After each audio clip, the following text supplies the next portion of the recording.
5, 4, 3, 2, 1. We're straight foot on the brake. In-depth race recaps. Coming to the line, Ryan Blaney's gonna do it. Pit stops and strategy breakdown. Way to stick with it, buddy. Proud of you. Yeah, man, really good quality in there. Good job. Fantasy racing results and insights. Hey, driver, great job there, bud. Hey, boss. Your weekly destination for everything Ryan Blaney and Team 12. Looking forward to seeing you down the victory lane. This is the Team Blaney podcast. I'm still Team Blaney. Welcome, everyone, to episode 217 of the Team Blaney podcast. My name is Adam Rogers, and alongside me is co-host Steve Mez. This week, we're here to break down Ryan Blaney's top 10 run in the Auto Trader 400 at Echo Park Speedway in the area of Atlanta. I guess we could say Hampton, Georgia, Atlanta adjacent. Hampton, Georgia. Still Atlanta in my heart. I mean, if you're watching us on Facebook or YouTube, I still called it the Atlanta recap because much like Twitter, which I still continue to call Twitter and not X, it's still Atlanta to me. So. But yeah, great weekend of racing overall. I think across 3 of NASCAR's national series. I'm back very early this morning from our quick weekend trip up there. Made it back safe and sound. Kind of drove late into the night, into the early morning hours back home to Florida. But it was absolutely well worth it. I think I text you. It was either early on in the race on Sunday or on Saturday where I just said, like, hands down, best track on the circuit. And quite honestly, I think the first 2 races may have even been better than the Sunday race. So the Sunday race was okay, but it did get a little bit crash heavy, I feel like, toward the end. At the end it did. But for like all the things you want to see, the elements of a lot of passing, a lot of chances to make moves and get movement, it's really, and quick runs just coming and going, especially at the end. The track, this track does more than anything else. You don't get that long green flag run and, you're better at tire wear than somebody else kind of a thing that, pure racing fans love, but it's still, the action itself and it being only a mile and a half and you're, it's right on top of the action and it's just wonderful mayhem, basically. And it may have been the weather itself, because I can confirm, Saturday was fine. I mean, honestly, actually, it worked out great for us. We pulled into the parking lot on Saturday right as the rain stopped. And then we got to watch the rest of the weekend. Heading out of the hotel Sunday morning, and then especially walking toward the fan zone Sunday at the track was quite possibly the coldest I have ever been at a NASCAR track outside of attending the Rolex 24 at Daytona a couple of different times where it's been like really cold, but the wind is really what did it. But going into this race, everyone's asking, like, every time they go back, the track gives up a little bit more grip. But I think the really cold temperatures, they had this new tire that seemed even more durable. It was very tight pack racing in the Cup Series still. The O'Reilly Auto Parts Series and the Truck Series, though, those fields kind of strung out into a couple of different packs, and the racing was kind of all over the place. And I almost feel like that was even a little bit better to an extent, but shows across all 3 races I thought were really good. Yeah, they Friday and Saturday stuff was a lot of fun. I mean, Saturday and Saturday. Yeah, that's right. Friday and Saturday. Before we get into like our Sunday's event, what did you think of the timed race on Saturday? I heard a lot of people complaining about the fact that it was up against the clock, but I think that's actually what made the racing and the end of it even more wild, is because they didn't wait to get near the front. Guys were really fighting hard by, 4:30 or whatever it was. They're trying really hard by 4:20, I'm sorry, by 4:20 to get there, so that they knew when the white flag was there, they were near the front, and they spent that 5 minutes or so before that, however many laps that was, just trying harder and harder. So I like that part of it. So Saturday for me was kind of like a roller coaster of emotions and opinions on what was happening. One, I was worried as we're driving through a thunderstorm to get there. When was this going to end? I'd already banked on Cup qualifying being canceled, so we weren't trying to rush to get there. I was more worried about having been up since like 4 o'clock in the morning and then a late return to the hotel. That was my first emotion. Second emotion was realizing after like some social media posts from Bob Pockris and some other reporters that the CW network apparently had a hard start. They got to start at 5 o'clock. And it was frustrating to know that the rain had stopped, the track was drying, and I was like, they could potentially postpone this truck race to Sunday morning or Monday, all while the track will be sitting here for a couple of hours dry and ready to go. That frustrated me. Yeah. But then eventually they announced the 4:20 p.m. cutoff. Like, we're gonna try to get the entire truck race in. We're gonna start the race. We're not gonna postpone it. So that I was relieved at that. And they did have an opportunity if they didn't have a lot of cautions to get the full truck race in. Unfortunately, that doesn't happen. They get a late caution that puts it over. I do wish if I was going to tweak something, because while the O'Reilly Auto Parts series was starting at 5 on the CW, I feel like there could have been a little bit of wiggle room there to where they could have said after 4:20 p.m., the next flag ends the race. So if there was a caution, it ends. It didn't, in this case, they didn't get it. 4:20 came. They let everybody know, hey, this is the white flag. I think they waited like actually a lap or two after 4:20 kind of hit, threw the white flag, and then the race was over. I almost felt like they could have just said next flag end. So if there was a crash, boom, next flag, it's over. No overtime, no whatever. Race is over. My confusion was, and I said like Corey Haim in all of his post-race interviews, he had a really strong race, but wasn't necessarily in contention for the win at the end, was very, quote unquote, from me, whiny, like making it sound like he had no idea that they were going to just cut it short like that. And I'm like, we knew. Yeah. Everybody on social media knew that at 4:20 it was they were going to run at 4:20 no matter what. So it was really odd the way he kept saying calling it ridiculous decision. And our friend Jeff Gluck makes a social media post pointing out, like, I don't understand why everybody's so mad. And I said to you, I don't think they're mad at NASCAR. I don't think they're necessarily mad that the race was cut short. I think they're mad at like the reason, because 100% wholly TV dictated reason to where either the race was going to be cut short or the race would have been postponed. The one thing I'm going to say about that, and this is get me off my soapbox when you can here, but Jordan Bianchi even told Jeff to get off social media. Yeah. And right. And I'm going to say get off a specific piece of social media, because it's the loud few again. That term I like to use. Mm-hmm. The loud few are on that app. They're specifically on that app. They love to stir it up on that app. That app helps them. There's some sort of bot thing going on there, and it just jumps onto it and just piles on top of things. The truth is those are the same people who haven't watched, in 25 years. You're right.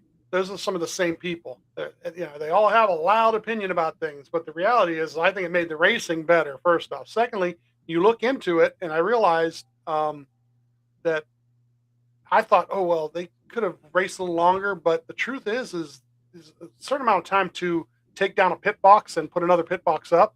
I mean, some of the teams were literally still putting their stuff up right before the race started. Yep. So that was a time thing more than anything else that was going on. Is getting one pit box tore down and out of the way, and the other teams getting their pit boxes in place. So the only thing I don't get, and no offense to the CW, but what's your heart out? I went and looked it up, right? At 8 o'clock, the main show that showed up, at least on my local CW, was going to be a documentary about Stone Cold Steve Austin. Yep. And then I was like, so we're doing a hard out just to get to that? Or is there something goofy where, like, I don't know how many CWs have local news on them at 10 o'clock or 11 o'clock, so maybe that's part of it, where they need to be done by 8, so all the shows line up so they can put the news on at the right time. And I said even like which sports. Is funny too, because you might have like local college sports or something too. Like that's the other possibility. Something, but yeah, I don't know. It wasn't like a national thing. I mean, I think the national thing was the Stone Cold documentary. So it was a little iffy. And like I said, unless they had a hard out later on for news, like news needs to start at 10 or news needs to start at 11 because a lot of the affiliates have their own news. That I can sort of understand. That when they don't want to be on a time thing, that you don't want to join something already in progress. So I could see all that. So I'll give them that. Yeah, no. If they ended up postponing either, it probably would have had to have been postponed either Sunday morning or Monday, which they've done Monday before. If they had done that and Mhm. we sat there from noon until 5 when the O'Reilly race was going to start while the track was perfectly dry and ready to go, I would have been in a completely different mood or have a completely Yeah. different opinion. So again, I think the people weren't frustrated necessarily Yeah. with how NASCAR handled it. They're more frustrated that the CW basically called the shots and said, "Hey, you easily could have had 2 races in, maybe even 3 races in with a track that has lights by the end of the night, but because we need to start at 5, sorry. Sorry And FS1, sorry Craftsman Truck Series, you have to go to Monday now." So then that would have been a and firestorm. So I'm glad that didn't happen. I'm glad they got the race in. The and finish was great. I mean, it worked out okay. and I'm not going to get mad at the CW too much right now because the CW last year showed what the coverage is supposed to look like for these races. So, um, you know, Yeah, their booth as is long as they're going to do fantastic. it, fantastic. So, And it's another reason why I say, and again, I like Clint Boyer. He came up through dirt. He's fine. He raced for RCR and others. But man, if they would just flip Boyer boy, to the studio and Jamie McMurray yeah, to the booth on Jamie Fox, McMurray. Oh, it'd be amazing. yeah, Because I think Boyer has. I yeah, think Fox is trying to recreate that DW like relatable, like down home country kind of that, a thing. But man, I just think in this that's era, Jamie McMurray be a much better pair in that booth with Kevin Harvick. tired. So, but I'm tired of hearing about hot rods. yes, absolutely. So, but yeah, I thought fantastic weekend overall racing. If you haven't been to Atlanta or Echo Park Speedway, as they are calling it now, and you have an opportunity to go and you need a race to go to in the summer, I would encourage it. I think the racing even in the summer has the potential to be Summer's gonna even be better wild. because it'll be most likely warmer, higher track temps. You heard a lot going into this weekend about was the handling going to be more uh, necessary at this track, which I know at least for the first 2 series it was. I'm not sure about Cup completely, but I can't say enough good things about about the place. Go check it out. So the only bad thing I can say is about was about that weather on Saturday, because what this did do for Ryan Blaney specifically in the 12 team, due to their finish in the Daytona 500, they set the lineup by the metric, and they did really only look Yeah, at last week's finishes and qualifying and everything. So this puts the 12 yeah, behind without track position right out of the gate. yeah. You know, but no practice though, which is always good For you. for everybody.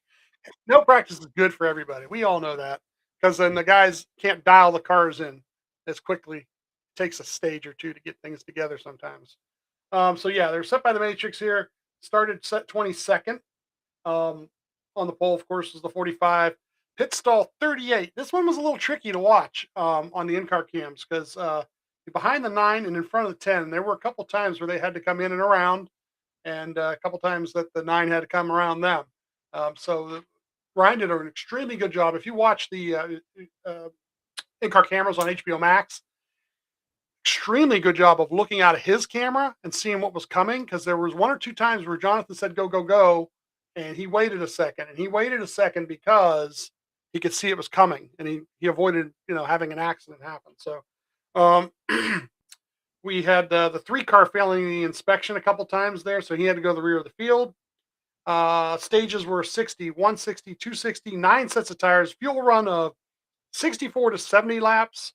And they had the extra cameras in the vehicle this weekend for Ryan again, like they did the first week. So he had the TV coverage cameras, which is great because the in-car camera that they use most of the race is the one on top of the car, not the one through the front windshield, which is I really like. Um, so we get Ryan says something as they're doing the laps, and it's about being windy up there. And Tim goes, "Yeah, I got a ratchet strap tied to my butt." So I should be all right, he says. So got a lot of passes here. I try to go shorthand on this best I can. It's kind of funny when I do super speedway race. I just kind of like talk about from a couple laps and to make it to here, you make it to there. But the way this racing is, you can kind of keep track of it. Left lane, right lane.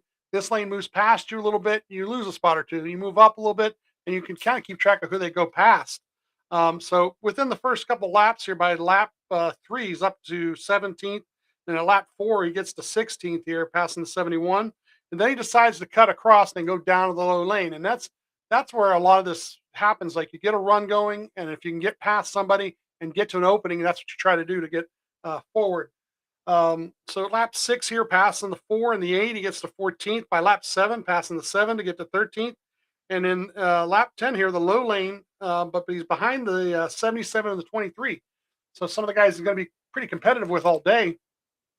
By lap 21 here, we pass the 77 and 38, get to 11th. By lap 26 here, all the way to 9th, passing the 5 car. At lap 28, the 5 gets it back. So now they're, like I said, these 2 lanes, but the 45 is leading at this point.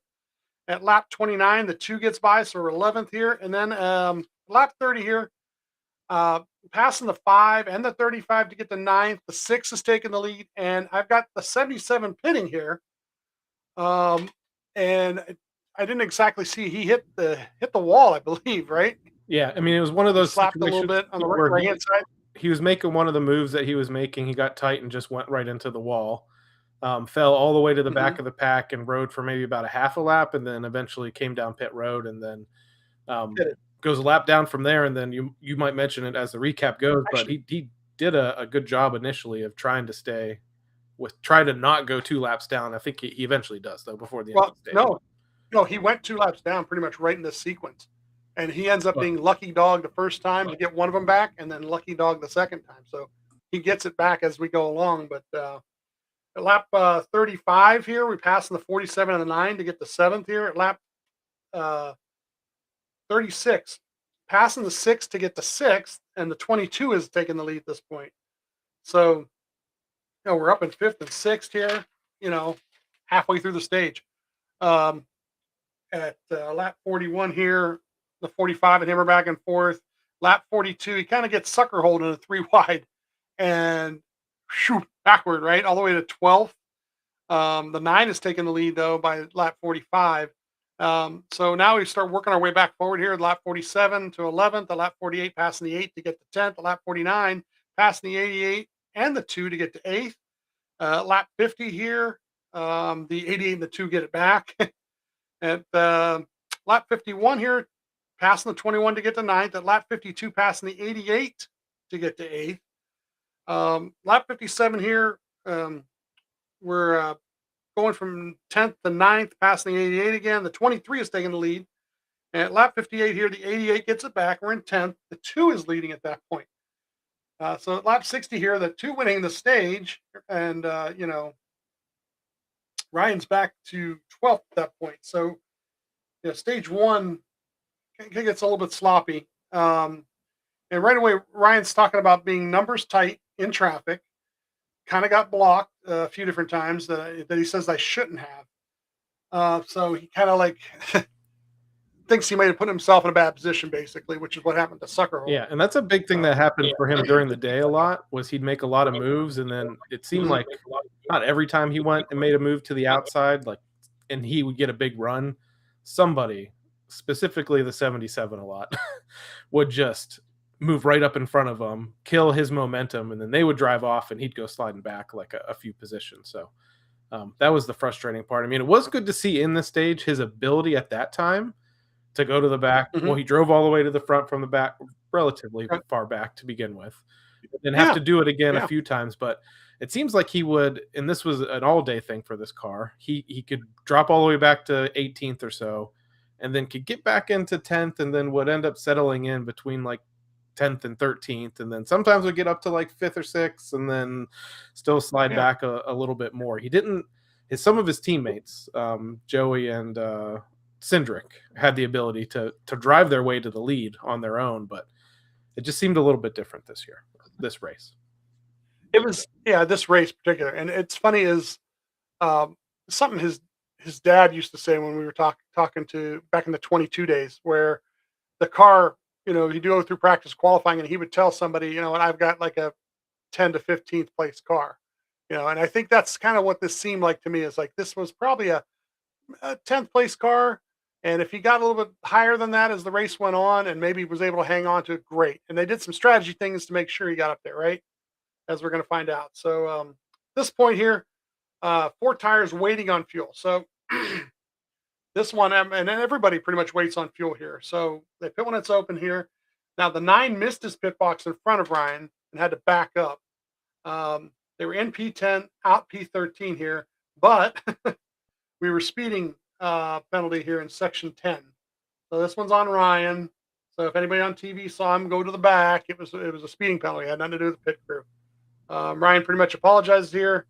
And I don't know if they mentioned it on TV. Back. I know you said you're focused on the radio and the camera and stuff, but I usually have MR or PRN in this case at an SMI track. Right. They didn't mention it at all. And quite honestly, they barely mentioned Ryan like all race long, but they didn't mention the speeding penalty at all. I even had mentioned to you, like I was photographing the pit stop and I knew it was slow because of the fuel and everything. And I thought they ended up losing a lot more for some reason. I was just so focused in, I didn't see what else happened. And then you said, no, he's speeding. And I was like, oh, that would have been nice to know. So yeah, that's all it was. They lost, 3 spots basically on the pit stop, and that's based on fuel. So, they top off with 1 to go, pit with fuel only here. 9 car came in around us as we did this. Then we come up again because we couldn't tell. Timmy says they were giving the 1 to go real late. So they come in again and top off one more time. Then all 9 also comes in again. We have to go around the 10, tail end of the longest line, P36 for the restart. Restart in stage 2 at lap 68. This is another thing, because you even said about wasting laps, and I know we talked about this once or twice already this year, but at 68, right? So the stage ends at 60. They waste 8 laps when we know the pits only need to be open for 2 laps, right? What are the other 6 laps doing? And now that TV is committing to, at least Fox is committing to doing the broadcast side by side. Yeah. Go ahead and do side by side. Go ahead and do side by side, and let's not waste as many laps. Yeah, this was with caution, just to make sure you get for me super glaring on Saturday for the 2 Saturday races, specifically the truck race that we already knew could potentially be cut short. And every caution, every stage break, they were taking like 2 to 3 laps after they took the green and whatever checkered flag to end the stage, or when the caution would come out, pit road completely open, even on like in the truck race, even on like a single truck spin or something where there wasn't cleanup, they're still like pacing around. And I said to you, like, it's got to be commercials or something that they're waiting on. And it was so frustrating because I'm like, they're just wasting laps and wasting time right now. And again, I don't want to just say TV is the one that's dictating this, but yeah, if they are waiting on commercial, they need to do an extra 2 laps so they can cover the pit stops. Like just cover the pit stops and show any important highlights that you need to after. And I think it would be just as effective. Something that wastes less laps, because they're wasting our laps. They're wasting laps that could be racing laps, So we start in stage 2 here, all the way in the back, and by lap 72, so 4 laps later, up to 28th. By lap 78, up to 25th here. Then at lap 81, we get this. We pass the 97. We're in 25th. We get a caution for the 21 and the 54. I think the 11 caught a little bit of this. And Timmy says good save, because Ryan had to go below all this. He missed a couple of them on the day, and this was one of them. And can't remember, was this the one the 3 was involved in, or is that later on? I think so. I think it came down across. No.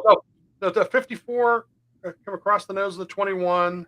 Yeah, I think that was the one that was in there, and they come across the track, and he went low. The 3 was, I mean, Ryan and I think 2 or 3 of his DNFs last year were being clipped at the last second of a crash, and this Yeah. looked like Yeah. that was about to happen. The 3 was coming down the track, and Ryan just scooted by on the apron as the 3 was coming down, so it was very, very close to, I don't know whether it would have ended his day, but he would have caught some damage.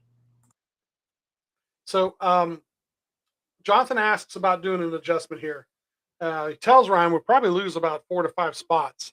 But I think they're going to go ahead and do it. And they pit coming in 25th. They go out 25th.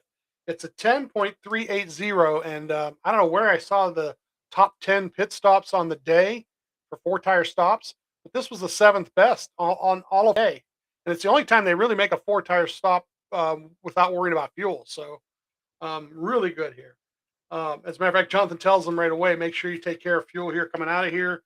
Um, and then I think Ryan was telling Tim something about the 47 had some damage on a post or something, on an A post or something. Currently, at that point, Ryan had the fastest lap of the race too. At that point, which I think Hocevar ends up getting it off of him later on. But that was amazing. I didn't really realize. I'm looking at the app on my phone. I'm like, oh, he's got the little mark next to his name. I'm like, wow. Yeah. And that happens a lot. There's points I'm thinking about, like a Cody Ware or somebody. They'll have it because if you run at the back of the pack at Atlanta, you can make a big run and suck up to the pack, and that's where you kind of get it. So he probably had it early on because of that. Yeah. So some other cars come to top off, and we don't. We're up to P21 for the restart here. The choose is the 5. The 5 is the leader on the outside here. Ryan also taking the outside restart lap 92. By the end of the lap, he's all the way up to 17th. At lap 93, passing the 3 to get to 16th. Then all of a sudden, lap 96, we're bottom of 3. It kind of drops back a little bit. Lap 98 goes middle, but all the way to 23rd at this point. The lap 101, the 45 is leading. We get this caution. This is the 3 and the 35 here. This is the one that the 3 comes across. The 47, the 34, the 78, the 38, the 41 were all involved. The 8 looked like he may have been the cause of it. Okay. Yeah, that's the one I'm thinking of. 20th at this point. Yeah, this was one at that point. But so Johnson says, bring it to us fuel only for a 2 count. And like I said, the Hurricane's back on the lead lap by this point. So we've had enough cautions. He's been the only, he was 2 down, and he was the only one 2 down. There was nobody 1 down at that point, and he got the caution. Well, now he got the lucky dog caution again, and he's on the lead lap. So for this next choose here, Ryan takes the top, or the leader actually took the bottom here, the 45. Tim says, when in doubt, middle out. Tim's got, every once in a while, Tim's got these. I like that. When in doubt, middle out. So P22 for this restart. Starting at lap 110 here, restart.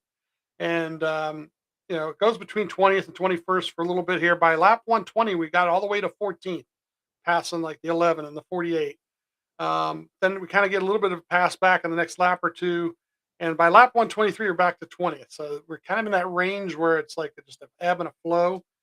And at lap 124 here, we've passed the 77, the 11, and the 7 to get to 17th, and we get a caution for the 8 now. So Ryan and Jonathan talk about adjustments and fuel strategy here. He says the number 5 here, and the number 5 is we're just pitting for 3 seconds. So come back out 21st for the choose. 45 takes the bottom for this restart as the leader. Ryan taking the bottom, and P21 for that restart lap 131. By lap 137 up to 16th, and it goes back and forth between 16th and 17th, and then at lap 1 passing the 6th car to get to 50. At lap 148 we pass 22 and the 48 to get to 13th. At lap 150 passing the 43 to get to 12th. Now at lap 151 passing the 60 and the 1 to get to 10th. Now we fluctuate a little bit between 12th and 10th, and then by lap 156 here, we pass the 45, the 60, and the 1 to get to 9th. At lap 158, we pass the 9 to get to 8th. The 24 is leading at that point, and then we get a caution for the 5 and the 97. And what the heck was the 5 doing? I don't know. And He that happened right in apologized. front of our seats, and I'm just like, "What is he doing?" He's top of 3, and then he clears a little bit and just comes straight across the track, right across the 97. Sends the 97 for his, I think, is that his first spin of the day or his second spin of the day? I think I it's think his that's the first. second one at this point. And Maybe. Yeah. luckily for him, through the infield, we saw the night before, after the O'Reilly race, the 41 car went to go celebrate with his teammate and then drove across the Yeah. infield and destroyed the nose of his car. Yeah. I don't know He how had something. some of those guys on Sunday made it through. It must have dried out a little bit, but yeah, luckily they didn't get that much damage. But what the 5, man, he hits pretty hard too after that. The meme is so prevalent all day today with that clip from the cartoon where the lady goes, "Good luck, everybody," and she cuts across the lane without signaling. So that's all he did. It looked like he just kind of he apologized, but it was like, what are you looking at or listening to, or did you have Yeah. music on in your were you listening to music instead of your spotter? I mean, so the 23 ends up winning stage 2 here. Ryan ends up 8th. John says Ford is the call here. Stop short and go on me. 2-tire stop, 6.40 in 8th and off P1. So here's the strategy, right? So now we're out in the front. We don't have to play with the back and forth between 12th and 15th and getting sucker hold. And and he also, I think they had the ability to make this call from all the pitting that they did to top off Right. ahead of this too, because everybody else on this stop had to take 4, had to wait for fuel as much as they could. So not everybody, because there was lots of others that came into top off too when Ryan did. But anybody that didn't do that had to wait. I paid attention to that. The first 4 or 5 guys off pit road behind him were all 2-tire stops. They were all in that 6-8 second range, but they were also guys who were back in the pack with him. That's why you're right. They had topped off once or twice on other previous stops. So, Ryan and Tim talk about lane choice here. Jonathan says the 38 would go behind us. Now, Ryan wasn't real happy with the 38 earlier in the race, and I kind of left that out here for a second because he just he was having problems getting him to work with him. Yeah. 38 was one of those kind of guys that will give you a push, but then he's still out for himself at some point. And you can do that at the end of the race, but not in the middle of the race. Middle of the race, you want to try to work your way to the front with somebody and kind of hang with them if you can. But at this point, the top 5 are all Fords: the 12, the 38, the 17, the 60, and the 6. Ryan actually goes high, and the 17 is actually going to be behind him, with 38 to his inside. So they restart stage 3 at lap 169 here. The low lane kind of goes by for a little bit.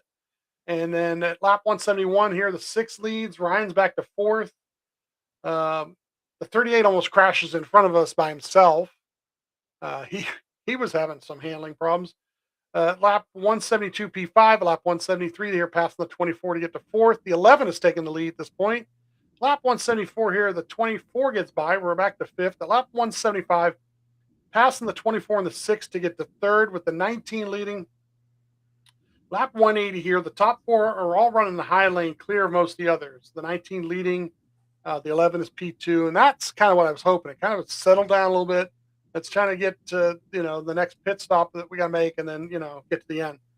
At lap 181, the next first 6 were all clear. Lap 190 here, the first 7 were single file, and we're P3 within that, so it's perfect. Just hanging out there, just conserving a little fuel too, because if you're not the lead guy, you're at least able to run not full throttle. I will say, like, this sequence here, when he starts on the front row and wasn't able to get the lead and hold the lead, that's kind of the first time because this is the first time of the day he's up front, and I was like, huh. Yeah. Because I thought, okay, here's where he takes control for a good amount of time going forward. So if there was like a point in the day where I was like maybe a little maybe seeing what the rest of the day was going to go like, it was right about then, because I'm like, it's really when he gets the lead at Atlanta, he stays out there and usually and leads a bunch of laps. Usually he knows how to drive. It's kind of odd. Yeah. So lap 195 here, the 23 leads the low lane, and he's bringing it up a little bit here at But at lap 196 here, we're past the 11, the 19, the 23, this wild little push that we get, and we kind of get by everybody all the way to P1. I mean, it only lasts for basically to start finish line, but the low lane gets by like a lap or two later. We're up to P4. And then lap 199, we get a caution for the 97. And I even wrote a note here, the 23 is extremely fast because Ryan even made a comment on the radio about how he doesn't have anything for them.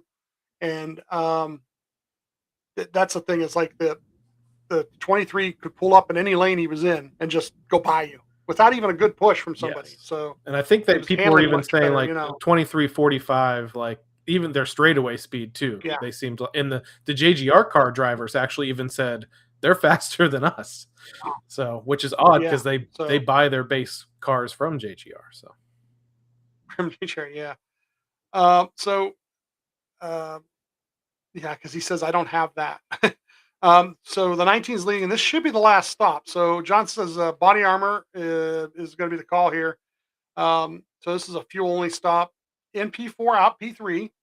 John says saving fuel. Tells Timmy to make sure he's saving fuel. The 11 leads. The 45 is P2. Ryan wants to know how close are we, and John says we should be perfect. So I think that's not without a green white checker. But then again, on the other hand, you get a green white checker, and you're should be able to save fuel for the green white checker. So choose here. The 11 takes the top. Ryan to top here. So Tim's Tim says top or front row basically, but Ryan says yeah, that's what I was thinking. And Ryan talks about the sun being really brutal going into one at this point because it was setting right over the edge of turn one. So restart lap 204 here. The 45 takes the lead from the low lane with the 19 pushing us to P3. Lap 205 here, the 24 passes were P4 here. With the 11 and the 45 are kind of swapping the lead out front here. And we're next to the 24, kind of going back and forth between third and fourth. Lap 209 here, the 2 pushes middle to us. The 45 leads were in P4. At lap 212 here, the 2's pushing in the low lane all the way up to second here. 23 is pushing the 2 also. So we're getting help from 2 cars back even. At lap 214, we're side by side with the 45 for P2. And then at lap 216 here, the 2, the 6, the 22 are the ones behind us. Excuse me. So it all looks lined up just right, like you'd want it to go from the here to the end. Lap 219 here, went to the high lane in front of the 45 and actually kind of almost lost it here. 45 gave us a shove and we handled the shove, but we kind of had to back out of it just a hair to handle the shove here. The 2 takes the lead on this from, P2. And Jonathan says we'd rather be second in line for fuel savings. So they kind of settle down at that point here. Lap 223, we get a caution for the 11. 11, the 45, 17, the 88, 71, the 48, 16, all involved here. I don't know if the 22 kind of got forced into this kind of high. I couldn't really tell exactly who caused this, but I think this is where the 45 gets his fender damage, right front fender too. Yeah, the fender goes flying off at some point during this accident. But yeah, there's a lot of pretty big crashes in this race where still a lot of people were able to continue on. But yeah, this was that moment where you think the 45 was one of the 2 strong. The 45-23 were by far the best cars on the day, and you think like, okay, now it's in the 23's hands. It's kind of up to him the rest of the way. 45 probably out of it. Yeah. So Ryan and Timmy discuss how to push the 2, and Jonathan says we're a couple to the good now. So on fuel, so staying out. 2 takes the top, Ryan behind him. The 1, the 9, and the 6 are below. Restart lap 231 here, P3 with the 1 inside of us. We get past the 1 the next lap or 2 later to get to P2. And then at lap 238, we get a caution for the 22. And Ryan says, I can't get to Austin until late. So as far as giving him his push, he wants to give him his push in the middle of the backstretch or the middle of the front stretch, but he's not getting to him until almost the end of the before the turn. So the 20 is leading here. The 2 is P2 here. We're P3 and staying out here for this choose here. The 20 takes the top, 2 takes the bottom, 12 pushing him. The 6 is behind us. and the 23 is pushing the 20. Restarting at lap 243 here, and by the next lap here, the 6, the 1, the 77 all get by. We're back to 7th, and it's because we went 3 wide with the Hurricane trying to blow around it. He's making his own lanes. Lap 245, P9. Lap 246 here, pushing the 2 back to P5, and the 23 took the lead. So at lap 247, once again, it's 3 wide, and by lap 251, we're back to 15 with this 3 wide situation, and it's 4 wide in the next lap even. So lap 253, P13, but lap 254, we get to 11th. The 23 still leading, and then at lap 257, we get this caution behind us, and I don't even know who it was. I think we're referencing Brad at this point. He's saying, "Thanks, pal, for messing up the whole thing." I think he was supposed to get a push from somewhere that he just didn't get one from. The frustration come out a little bit, but P12 at this point. And in this caution, the 2, the 24, the 22, the 51, the 11, the 41, the 4, the 34, 42, the 43 all are involved in some way, shape, or form. And they red flag it for a little bit. Tim and Ryan discuss how the runs are coming so fast that you can't block them at this point. It's one of those things you can look in the mirror, and by the time you've looked in the mirror or at your camera, it's too late. Tons of speedy dry out there, but it's going to be a green-white checker. The 9 actually pits in front of us, so now we're P11. And their strategy was, we're not going to win from here. Let's put tires on and see how far we can go, especially if there's going to be multiple. Yeah. And that's what that's what his crew chief said. Let, I think, the radio folks know. That's how it was relayed to me. Yeah. And somebody asked that question a couple of different times about the tires making a difference, and I don't think 2 or 4 made a difference. I think it really mattered is how well you took a push and how well you could give a push. And at the end, Ryan couldn't take, or he could take the push. He couldn't give the push they needed to give to get himself up there. What I would say to anybody, and I've seen it a lot on our social media posts, it's filled with people saying, well, you can't win without tires. They shouldn't have done this. They shouldn't have took 2. They should have took tires. Can't believe his tires lasted that long. If earlier in the race when he was on fresh tires and he drove to the lead and was out front and had that speed all day long, and then suddenly the change was they took 2 and then they didn't take any after that, and he was suddenly slow, I would say, the tires probably had a big to do with it. Maybe if he had tires, maybe he can get to 8th, 7th, because he could have, would have handled a little bit better. That's a big if. But no, my personal opinion, the tires didn't have anything to do with this. I mean, I know this is a little bit different, but when's the last time a super speedway style race the tires really mattered? I brought up the weather again. It was super cold, lots of grip already. Summer race, I think maybe you don't want to do that. I think in the summer, I think in the summer it might. I think that's where it's going to actually make a difference is the summer, because you'll see the wear because of the wear. So we're going to be pushing the 97 here with the 16 behind us here. And for our first green-white checker here, right away we get a caution for the 20. So this is the first host of our stuffing it 3 wide, right? And he saw a gap, but he tried to take the gap, and the 20 cut it off quickly, but too late. And this is something that I got schooled on last year. It was 2 years ago with an Indianapolis race that somebody that's on the spotter stand sent me some data and showed me some things, and he was correct. And I'm going to give Carson a little bit of the benefit of the doubt on this. You have to protect that line. You have to protect the middle. And especially it was right on the restart itself as they were going into a 1 before they were even out of the straightaway. I want to say that the 20 gave him the gap that he needed. It was enough to put himself in there, enough that when the 20 come back down, he came down across the nose. He didn't come down and catch bumper to bumper. So they're going to be mad at each other. Everybody's going to be mad, and everybody's mad at Hocevar, truthfully, because he just it's because of the way he handles these things sometimes. Although I heard today that he did text Ryan after the race. And in my opinion, and we didn't mention it earlier, but one of those times the 22 went spinning, it was completely off the nose of the 77 earlier in the race.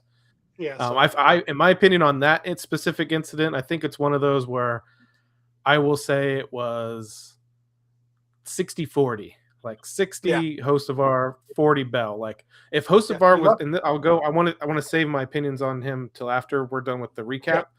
But Yeah. like, I think if he was smarter, he wouldn't have went for that hole because he had the speed to Yeah. beat the 20 coming out of 2 or going into 3 or coming out of 4. Like he could have saved it for and not made a sudden move like that. But I'll talk about. I think he makes those moves without a Yeah. reason, actually. So yeah. Yeah. So, Ryan wants to know if anyone's close on fuel, just in case anybody's going to run out in front of him. But I think everybody's pretty much on his strategy at this point. So, Tim says, let's take track position here for this choose. So, Ryan ends up on the bottom of row 5 here. The 23 on the top, 23 on the bottom, the 77 on the top, 45 bottom pushing the 23, and then the 1 top pushing the 77.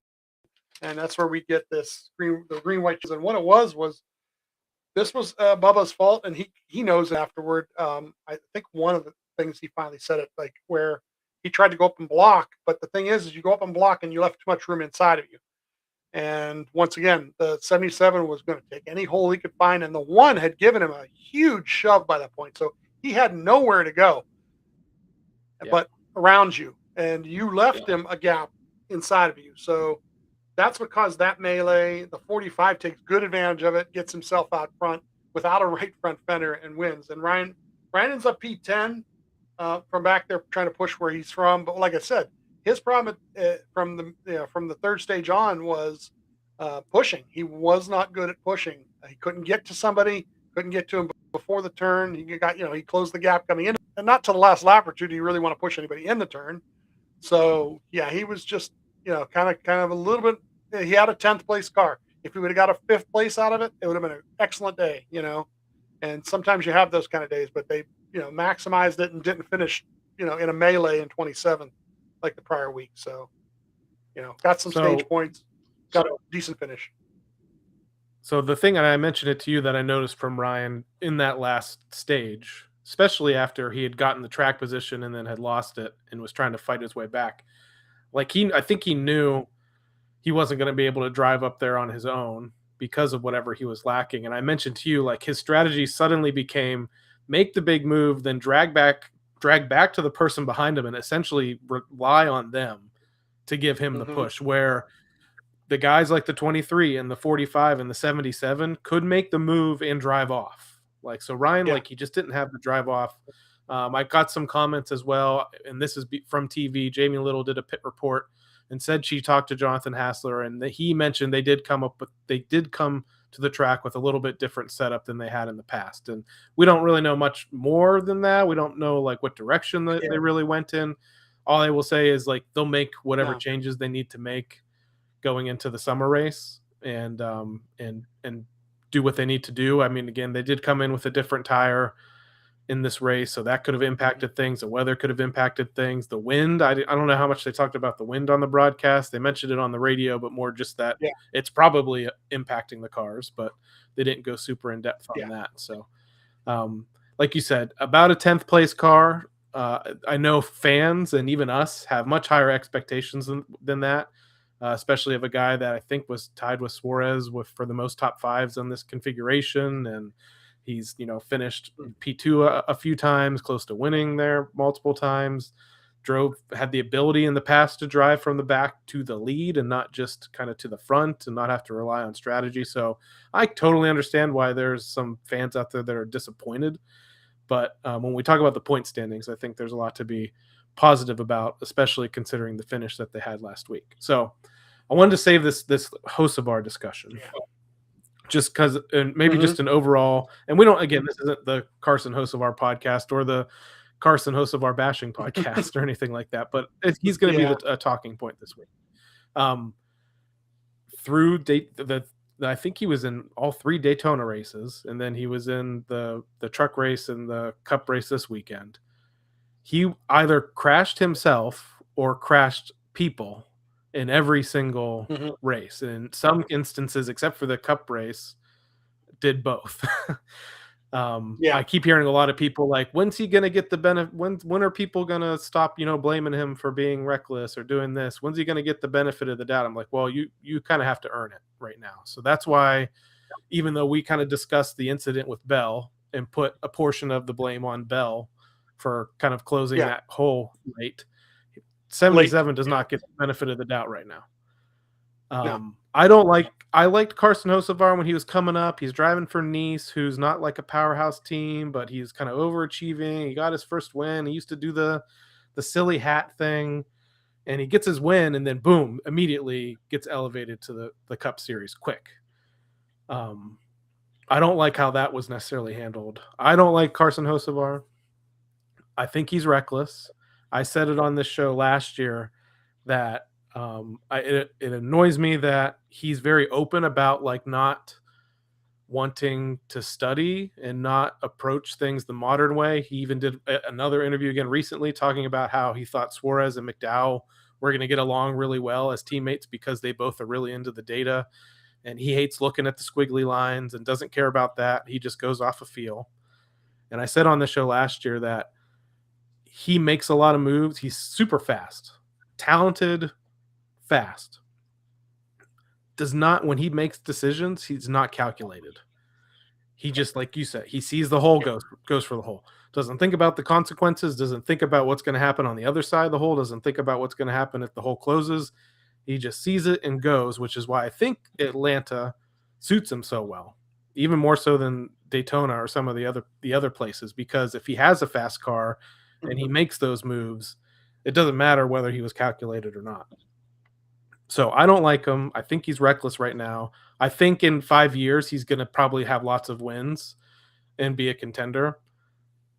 Unfortunately, we have to watch it as he's learning all these lessons live in the Cup Series as a young driver, but that's not new. So that's my opinion. You think it would end there? I think we need guys like Carson Hocevar, though. See, here's the thing: the statement last week that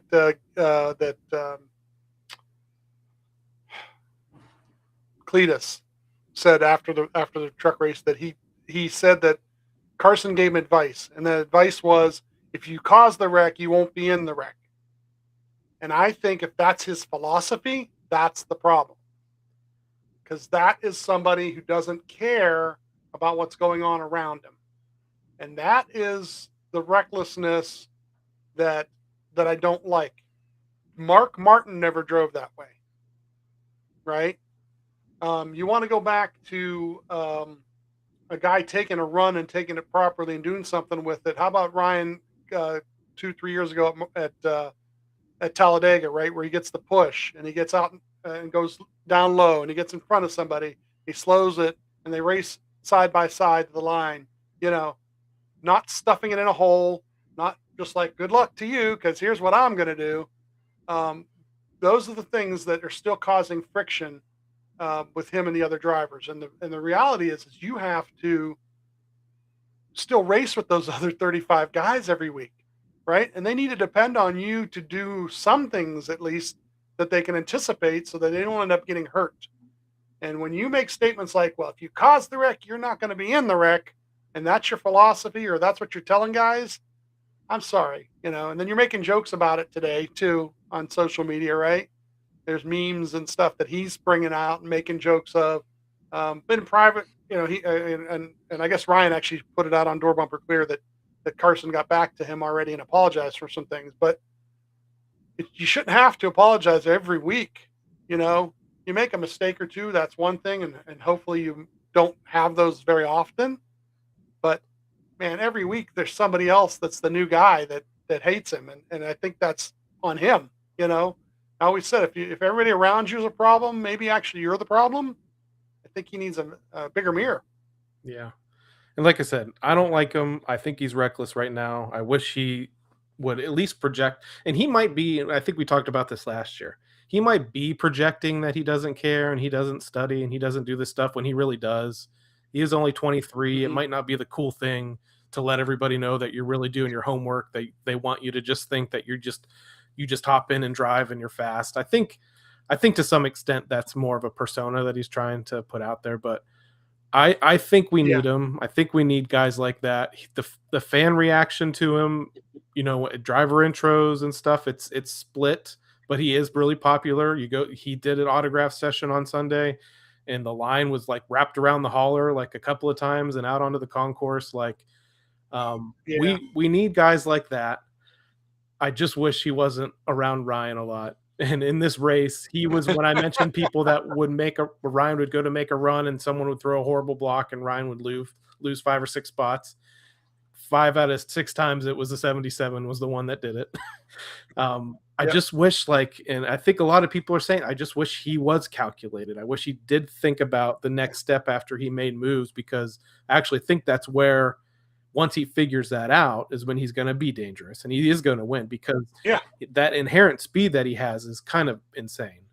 I don't like the other point that I don't like is that from the top down at Spire, and he's said it before, Jeff Dickerson has said it before in interviews, he's basically told him win at all costs. They don't seem to care.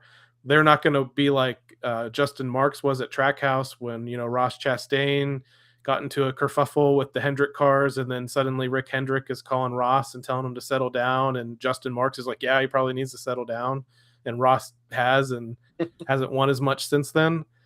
Jeff Dickerson, I know they have a relationship with Hendrick, but I don't think he cares. So they just want to win. Their win right now is still that rain delay or rain shortened win that they had with Justin Haley several years back, and they've made improvements leaps and bounds. They had that Gainbridge money. They have lots of investment. They're spending lots of money.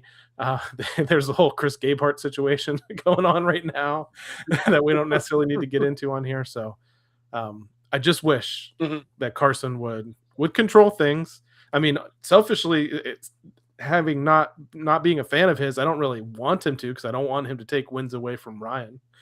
But I don't want him to take wins away from Ryan by making stupid moves. So Sunday wasn't one of those days. Again, Ryan admittedly very much didn't have a winning car.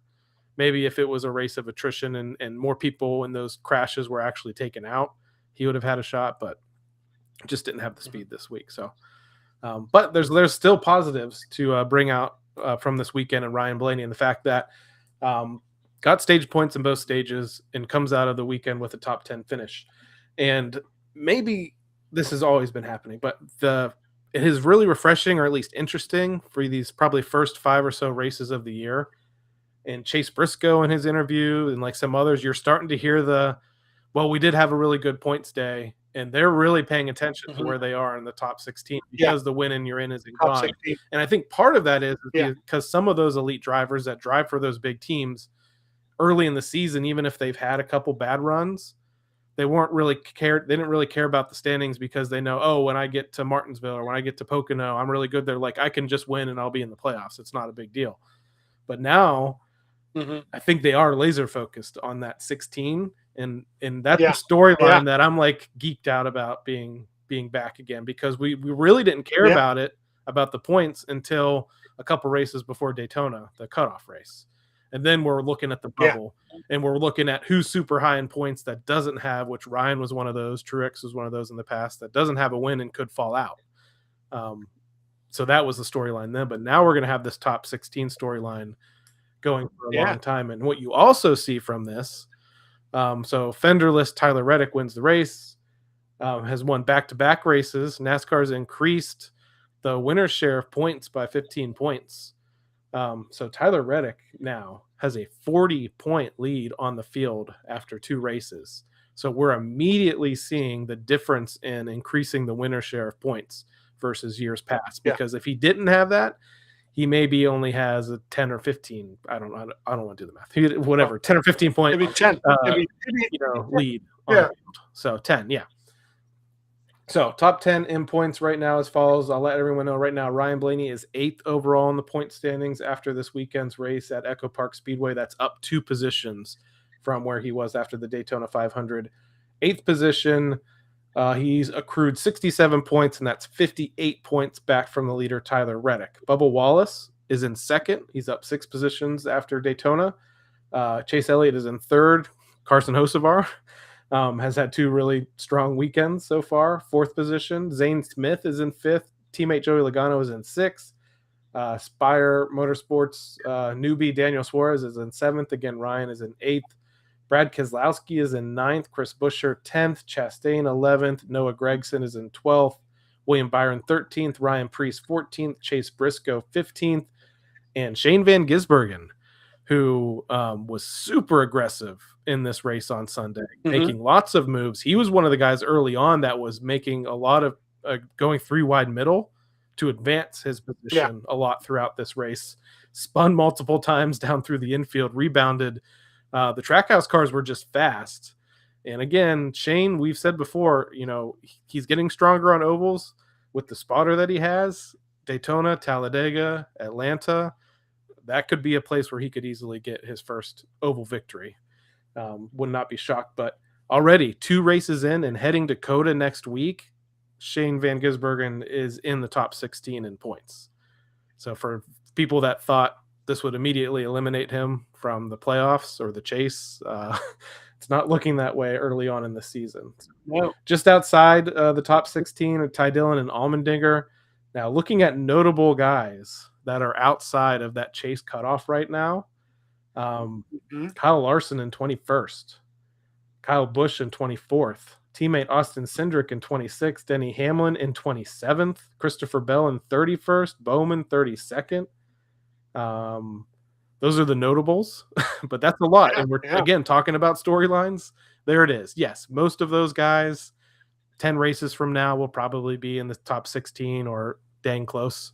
But this is fun. I don't know. I geek out being able to kind of talk about this again and not just have to talk about like, oh, well, Michael McDowell won the 500. He's locked in now and will probably be non-existent for most of the rest of the year, or Ricky Stenhouse or somebody like. It's interesting to just at least follow that point standings. Ryan is 7 points out of 4th. Yeah. In 1 week he can jump all the way up to 4th or maybe even 3rd. So that's the best part right now. It's early in the year. You can make up the ground, but he's not that far down either. He went from 10th to 8th in 1 week. So you jump another 2 spots every couple of weeks and then get your extra 15 points soon. Maybe another 30 points soon. Yep. Be right up there with him. Yep. And he scored stage points in every early stage of both races so far this season. The points that he got from the qualifying race and the top 10 Sunday at Echo Park Speedway have all kept Ryan Blaney in the fight despite struggling a bit with his finish in the Daytona 500. So that's where we are right now. Again, P10 finish for Ryan Blaney at Echo Park Speedway. Tyler Reddick went to victory lane. Ryan Blaney sits 8th overall in the Cup Series standings, 58 points out of the lead, and as you said, 7 points out of the 4th position. We have one more leaderboard to go over, and that involves the Team Blaney NASCAR Fantasy Live League. After 2 races into this season, I'm going to go through my starting lineup for Atlanta. You'll go through yours, and then we will run through the top 10 finishers from Echo Park Speedway at Atlanta and the overall league standings. So my starting lineup, and I didn't make any changes. The one thing that I dislike about Atlanta is their fans first Wi-Fi doesn't necessarily cover all the grandstands. You have to be underneath, and I didn't leave my seat too often on Sunday, so didn't make any swaps as the race went on. Started Chase Elliott, got me 38 points. Cindric got me 21 points. Keselowski 22. Zane Smith 30. Suarez 32. Michael McDowell in the garage was 17 points. So I didn't need to make any swaps either way. But seemingly on any other week, a relatively solid lineup and considering the points. But let's take a look at featured matchups. I had Elliott over Reddick. That was wrong. Keselowski over Herbst. That was right. Hocevar over Buescher, that was right, and McDowell over Smith, that was wrong. So I was 2 out of the 4 on the featured matchups. I thought a decent starting lineup, 163 points overall, but only good enough for 45th on the day for me. So how did things go for you and your fantasy lineup? I had, I had Ryan, Chase Elliott, Bubba Wallace, Bell, Byron, and then Hocevar ended up in the garage. I had Hocevar in the lineup till he went 2 laps down, and then I never looked back at it, which I probably should have because he was back on the lead lap within the second stage. So that's the one I probably, because that would have been about 22 more points to my score. I had 3 of the 4 matchups right. The only one I didn't have right was Chase Elliott and Tyler Reddick. Mhm. So overall, I don't know what my points were for the day, but I think it was like 19th Yeah, overall. you had for the day. 188 points earned on the weekend, 19th overall. So even when you feel like you've struggled a little bit, you did well in the featured matchups. You still beat me. So Yeah. congratulations. Let's take a look at the top 10 in points earned for this weekend in the Team Blaney NASCAR Fantasy Live League. And it actually starts off with a tie for 9th between Doug QC and Pit Stop Pro at 207 points earned. Bears Motor Club in 8th at 208. We have a tie for 6th between our friend Stellanarius, that does the Ryan Blaney live tweet on X, and Factory of Sadness 6, 209 points. The Buckeye Bullet was in 5th with 210 points. Zero Schlitz given in 4th, 211 points on the weekend. This is all very tight. RF Blaney 12, 212 points on the weekend in 3rd. Blaring Idiots in 2nd, 216 points, and by 1 point, Fike 21 wins the weekend at Atlanta with 217 points earned. Now let's move to the overall standings. I am 43rd overall, about my wheelhouse, 307 points earned so far between the 2 races this year. You sit 13th overall at 342 points earned, but only a handful out of the top 10. The top 10 is as follows. Glitterbugs and Blaring Idiots are tied for 10th with 346 points on the season. Ryan's Hope is in 9th, 347 points. Matt O in 8th, 351. Zero Schlitz Given in 7th, 352. Racing Girl 12 has 354 points in the 6th position. Steel Lion, 367 points in 5th. RF Blaney 12 is in the 4th position, 373 points. Hawkeyes 07 has 380 points in 3rd. The Buckeye Bullet is in 2nd with 385 points. And in 1st, it's Pit Stop Pro, 388 points so far in the Team Blaney NASCAR Fantasy Live League. I'm going to take a look at the league at the bottom of the standings here, see what the participation is like, because I've got the messages, I've got the retweets and stuff. I know there's people that want to get into the league. It's capped at 100, so I'll review that over this week and probably next week. And if there's a pattern of people not participating, I'll kick them. I'll let people know, and hopefully open up a few spots, because very easily you could hop in even after a couple of weeks and still beat me. So I would not be surprised if that happened. So that's where we are right now in the Team Blaney NASCAR Fantasy Live League. Pit Stop Pro leads the way so far over the rest of the league. And that brings us now this weekend to the first road course race of the season for the NASCAR Cup Series, the 3rd race overall. As they head to Austin, Texas, Circuit of the Americas, for some left and right turns. Things for the Cup Series kick off on Saturday, February 28th, 10 a.m. Eastern Time, which means 9 a.m., or I believe there, or 11. How does that work? 9. Practice. Practice is back. Practice 10 a.m. Eastern Time. That is on Prime. So we were on Prime for qualifying this past week at Echo Park Speedway. Prior to that, Fox had it for the Daytona 500 being a crown jewel event. But I believe all the way through the Prime broadcast in the summer, qualifying practice will all be on Prime streaming the rest of the way. 10 a.m. Eastern Time. 10 a.m. Eastern Time is qualifying from Circuit of the Americas for the Cup Series. And then noon, and I think we might be at this race depending on weather, at noon Eastern Time, the Craftsman Truck Series is in St. Petersburg, Florida, for the Grand Prix of St. Petersburg, the only Bulls green flag 150 on Fox. What do you think about the Truck Series going street racing? That's going to be great. I think there won't be competitive pit stops, because that's what usually happens there. Also, I know that spotter wise, you're going to get like the backup. I want to say the word backup spotters, but like the guys who spot the the Indy cars are actually have to spot the trucks probably too, because they're, but that should be really interesting to see those trucks run that course, run that track, and then the next day basically be the Indy cars on that track. So kind of cool. They're going to be in the same place. Yeah, and I've been down in that area several times. I've stayed on a hotel that I think is right on where the circuit goes through the streets downtown there. I've never gone down in the 16 years we've lived here, never gone down to the actual Grand Prix of St. Petersburg to see the IndyCar race. But this kind of drew my attention.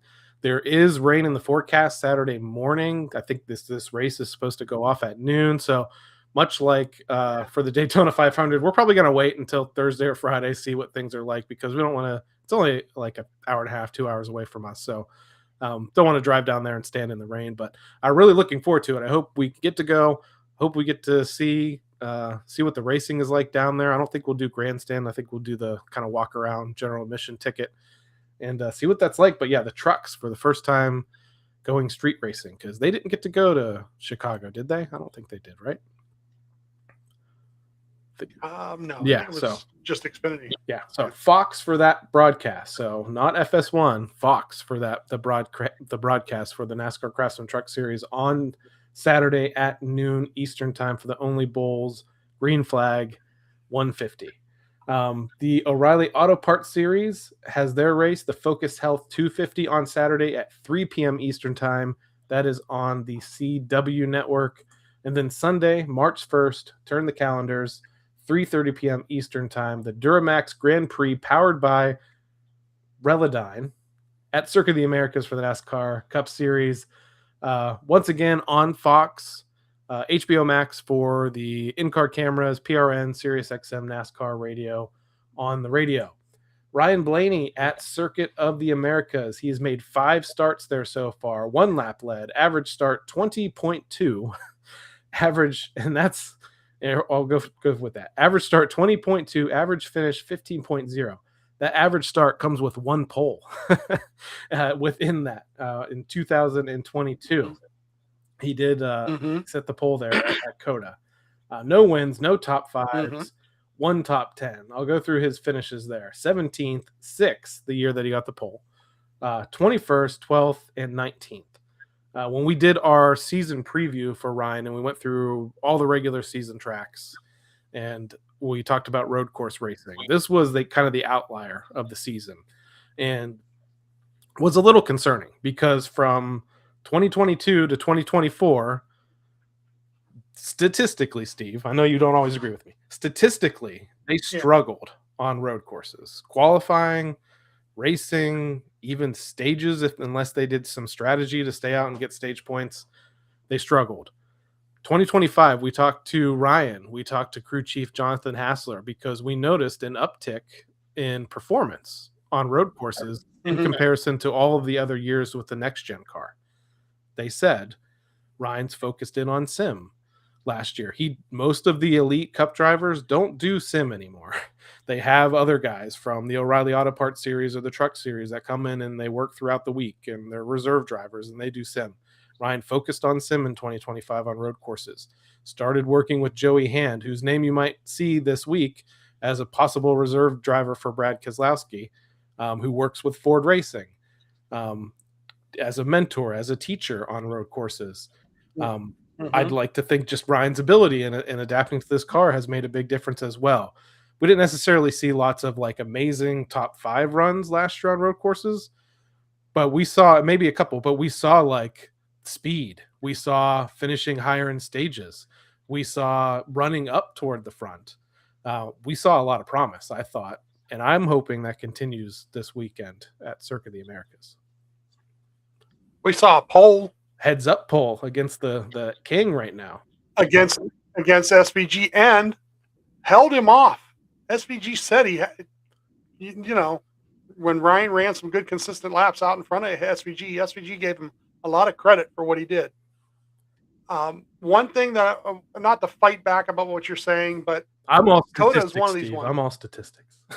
I know you are. I know you are. And here's the problem with the statistics on this one. Okay, especially this track, right? Turn 1. Oh yeah. What happens in turn 1, right? Beginning of the race, if they only have 3 caution or 3 starts, And they if tried to have the fix beginning it of the race, too with where they set them off too. yeah, they try to set them off earlier so that they don't do this. But when they get to the top of that hill, you could be running 8th, and the next thing you know, you're 26th because somebody else decided that 8 wheels are better than 4. They got inside of you. You're trying to run a proper line. The guy inside of you is like, "Banzai," right? And just goes for it, Do we right? know who that's He going to be pulls this up. week, or And he can ruin everybody's race just doing that stuff. Some other guys. So sometimes the statistics are misleading just based on that. Like, especially if there's a late restart in this race. yeah, sure. You'll be running in the top 10, and like you said, they try to do the restart earlier in the track before they even come around, so that they're spread out a little bit. But they still get to the top of that hill. And some guys, if they're within a certain distance, decide to break way later and decide to pull off some sort of move that they don't get away with. And the next thing you know, you got cars pirouetting up there, and then nobody gets to drive the rest of the track the way they want to because their rhythm is just out the window, right? So yeah, if he gets a chance to run good, clean laps, it should be a lot of fun. The only thing that's weird is, like, now are we going to see more guys trying to race the race backwards, or are we going to see more guys trying to get stage points and stay out? That's a good point. And I think we're going to see more guys try to get stage points and stay out, just based on the fact that stage points are way more important now with the new system and the chase instead of the playoffs. So you may not see guys flip the stage as much. You may see SVG flip the stage. You may see 1 or 2 guys that are running near him flip the stage. But if you're not near the top 10 to begin with, you may not get stage points like you've been able to in years past when 10 other guys pull off for gas. So yeah, I think the only people flipping will be probably guaranteed SVG, and whoever else thinks they have winning speed or a winning car, or if especially if he has issues or something. But this is the one race he didn't win last year. I think Christopher Bell won this race last year, but I would not be shocked. But this is goes out and wins this year. He's done this. He's done this a couple times, and we've seen Larson do it once or twice in the last couple of years, where they flip the stage and still win the stage. Yep. If he has 3 or 4, because they built such a big lead. Yep. Yeah, they built such a big lead, and then they come back out, and all they had to do is pass a couple of guys to get back to the lead, and they do that. So that could be the craziness. I also look for that pink one. Oh yeah, the 88. I look for the 88 to actually be really competitive. I think we've seen in the O'Reilly series him and SVG go door to door last year once or twice. So I can see that happening pretty quickly this weekend if the kid gets. And he's already run a road course or 2 in a Cup car last year. So I look for him to have an interesting weekend too. Yeah, and I'm trying to remember. I guess I could look at the finish from the race last year, but I think there was a chance that Zilich may have. Yeah, so Zilich ran this race last year, but this is where he got into a crash with his teammate at the time, Daniel Suarez. So that took him out of it. So he has some Cup experience here, but this is really where it's going to be telling, because people, and this was before the chase format was announced, but they elevated him up to the Cup Series really fast. I think under the impression that the win and you're in was still going to be there. And he has lots of experience on road courses and sports cars. He's won, I don't think the overall, but he won a class win at the Rolex 24. He finished second with his team at the Rolex 24 this year. Very accomplished sports car road course racer. Won, obviously, several in the O'Reilly Auto Parts series as well. This is where people are looking at him to get his first win during his rookie season. He's not afraid to battle his teammate SVG, as he did in the O'Reilly Auto Parts series. They're very physical in multiple road course races last year. Sometimes I think even to his detriment. He gets physical with other guys. He gets frustrated when he loses track position. And I think specifically the Mexico O'Reilly race that Daniel Suarez won last year, Zilich was really good in that race, but got aggressive and got angry at a couple of guys and damaged his car and wasn't able to drive his way back up through there. So might be a different mindset, maybe different goals for him this year, but a lot of eyes will be on him. a lot of eyes will be on SVG, and I think a lot of eyes are going to be on a three-peat possibility with Tyler Reddick, who is also very good on road courses, has multiple wins, and I picked up like his first win, I think maybe cup win, I'm not sure, at Coda previously as well. So is there a possibility of a three-peat going on here for Tyler Reddick at 25? So yeah, and Bell won this one last year. You know that Larson will be really good. You know that Byron has led a lot of laps here. So Kyle Busch is an outside guy too. He's run really well at the yeah. I think He was battling with actually before Bell won on the restart. So. Mm-hmm. So again, if you want to tune in this weekend, I'll actually go back to Saturday just once again to bring up the noon Eastern time start for the Only Bulls Green Flag 150 for the NASCAR Craftsman Truck Series. So the first time they're going to go street course racing in St. Petersburg, Florida, as part of the IndyCar weekend down there. You can watch that on Fox. The O'Reilly Auto Parts Series race from COTA is at 3 p.m. Eastern time on the CW. And then Sunday, March 1st, 3:30 p.m. Eastern time, the Duramax Grand Prix powered by Relodyne from Circuit of the Americas for the NASCAR Cup Series is on Fox, HBO Max for the in-car cameras, SiriusXM, PRN for coverage on the radio.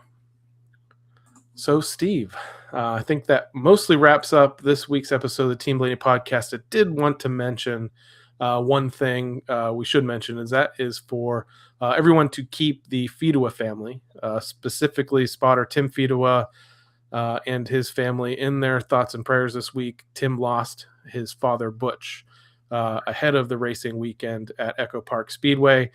We learned of that. We put if you want to know a little bit about Butch, look at our post that we put up on Facebook and social media with some photos of his super modified. And from, I think the other photo of him is from when he was in the ASA series. So legendary racer himself from the Michigan area. We lost Butch Fedua this week. So thoughts are with Timmy and his whole family out there. So thank you, everyone, once again for tuning into this episode of the Team Blaney podcast. During the week and on race day, you can find us on Facebook, X, Instagram, TikTok, and our YouTube channel. Just search for Team Blaney. We also like to encourage you to support the Ryan Blaney Family Foundation, Ryan's official charitable organization, benefits brain health causes like UPMC Sports Medicine and the Alzheimer's Association. To learn more, visit RyanBlaneyFamilyFoundation.org or follow them on Facebook, X, and Instagram. So for my co-host, Steve Mez, I'm Adam Rogers. We'll catch you next time right here on the Team Blaney podcast. Hey, good night, Melbourne. Hey, if it's not fun, make it fun with some 10 runner.